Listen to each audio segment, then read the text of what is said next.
Have you ever seen a star rise so fast, only to crash and burn even faster? That's what we're talking about today. The story of Ezra Miller is, well, it's one of incredible talent, meteoric fame, and one of the most shocking career implosions Hollywood has seen in a long, long time. So let's get right into it. Yeah, from Hollywood golden boy to unemployable pariah. That pretty much says it all, right? So how does that happen? How does an actor who has the entire industry eating out of their hand become, well, radioactive?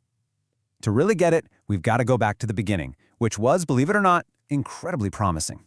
So long before the big budget movies and all the chaos, Ezra Miller was just a kid from New Jersey. And get this, as a child, they had a really bad stutter. So bad, in fact, that at just 6 years old, they started taking opera lessons to overcome it. And it worked. They even performed with the Metropolitan Opera. But you know, their real love, their true passion, that was always acting. And that passion led to this. This was the role that really blew the doors open. We're talking about the psychological thriller We Need to Talk About Kevin.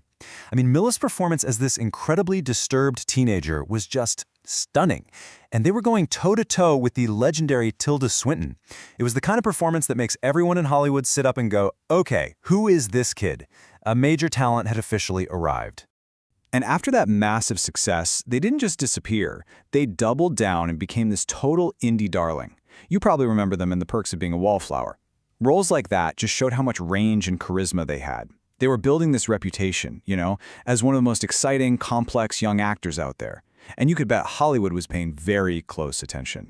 So when Hollywood pays attention like that, what comes next? You guessed it, the big leagues. It was time to jump from those celebrated indie films into the world of massive, global blockbuster franchises. And we're not talking a small leap, this was a huge one. Miller pulled off something that's almost unheard of. They landed major roles in two of the biggest movie universes at the same time. Think about that. They were the Flash in the DC universe, and they were also the super important Credence Barebone in the Fantastic Beasts series. Just like that, they were a household name, a global star. And at the height of all this fame, this is the image we all got of Ezra Miller.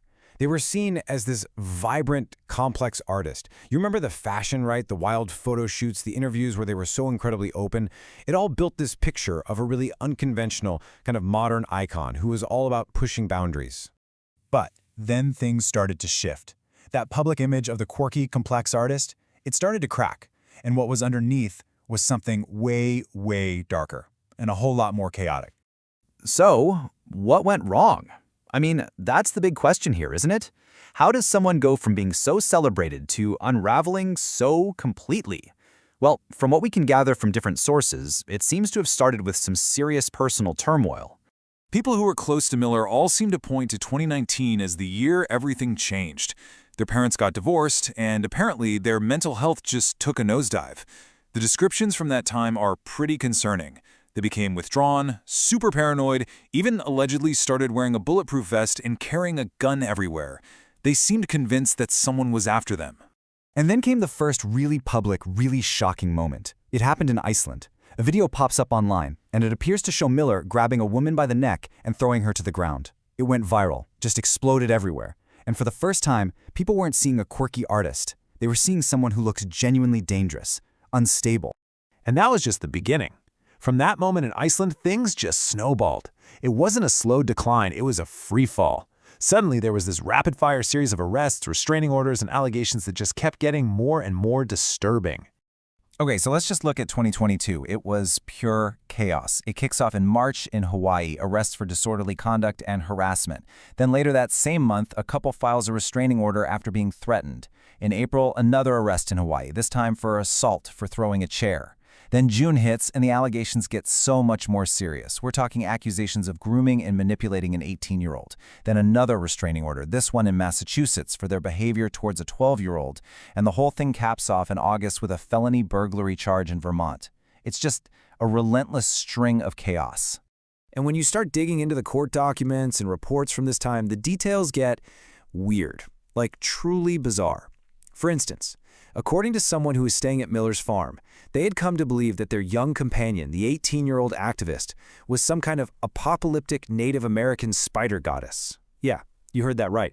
And it didn't stop there. It apparently went even further. Miller also reportedly started claiming they were a reincarnation of Jesus Christ, and that together they were going to start an indigenous revolution. So you see, this isn't just eccentric celebrity behavior anymore. This points to a really deep, really troubling psychological crisis that was just playing out for the whole world to see. But then things got even darker, especially when police got involved at Miller's farm in Vermont. It came out that they were sheltering a woman and her 3 very young kids in a place where, allegedly, there were unsecured guns and ammo just lying around. It was described as a deeply unsafe and concerning environment for those children. So, with all of this happening, the arrests, the bizarre behavior, the serious legal charges, it's no surprise that it was absolutely catastrophic for their career. And it put the movie studios they were working with in a completely impossible spot. Right at the heart of this whole mess was Warner Bros. And their massive tentpole movie, The Flash. Picture this. You've got a movie that costs close to $350 million to make and market. And your star, the person whose face is on every poster, is now being publicly accused of assault, grooming. People are using words like cult leader. What do you do? The studio was completely and totally trapped. So the studio tried to do some damage control. They pushed the release date back, they kept Miller out of the public eye, they were basically just hoping everyone would forget. Well, they didn't. The Flash was a massive bomb at the box office. And when that film failed, it took any last shred of hope for Miller's career down with it. And the result of all that? The professional fallout? 0. That's the number of major roles Ezra Miller has had since all these controversies blew up. In the years since 2022 and that Flash disaster, nothing. Not a single new movie or TV show. All that momentum they had, just gone. And that really is the final verdict from Hollywood. They're now considered persona non grata. I mean, despite their obvious talent, nobody denies that.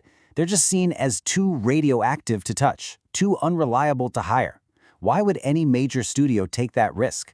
For all intents and purposes, the career they built is over.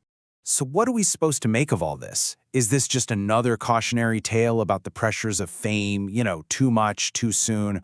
Or is there something deeper here? A story about mental health, about accountability, and maybe about an industry that loves to build up these huge stars, maybe even ignores the warning signs and then just watches them crash and burn? It really leaves you with a tough question to chew on. Where does talent end and where does personal responsibility begin?